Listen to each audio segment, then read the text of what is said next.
এতিয়া এনে অপশক্তি ওলাইছে, এনে অপশক্তি ঘূৰি ফুৰিছে যে কেনেকৈ আমাৰ সম্পদসমূহ আচলতে ধ্বংস কৰিব পাৰি, কেনেকৈ নিঃশেষ কৰিব পাৰি।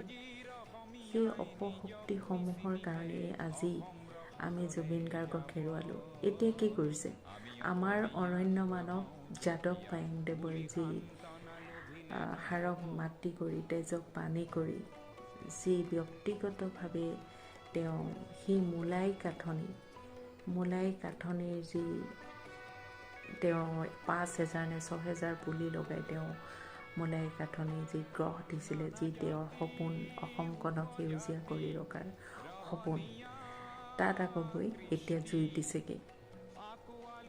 কিমান আচলতে ইমান ঘৃণনীয় কাম ভাবকচোন আপুনি।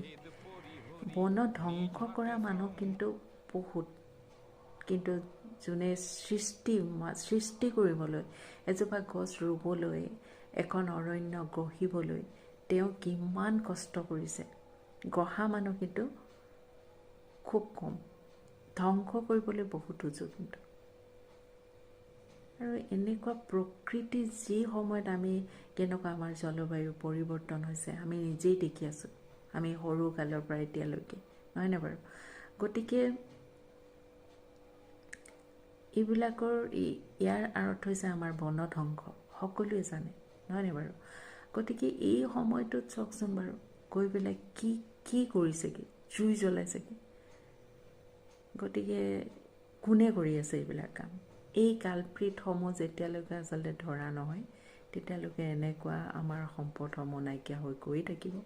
আৰু জীয়াই থাকোঁতেতো আমাৰ কেতিয়াও আমাৰ সন্মান নিদিয়ে, আৰু যেতিয়া নোহোৱা হৈ যায় তেতিয়া গুণ বখানোতে যি আমাৰ এৱাৰ্ড দিওঁতে অন্তই নাইকিয়া হয়।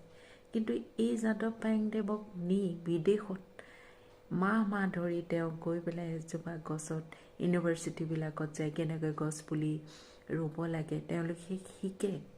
তেওঁলোকৰ পৰা 3 মাহ 4 মাহ গৈ তেওঁ থাকি আহে, তেওঁ সাক্ষাৎকাৰবোৰ চাওঁ। কিন্তু আমাৰ অসমত তেওঁৰ সন্মান নাই, তেওঁৰ সৃষ্টিৰাজিৰ সন্মান নাই।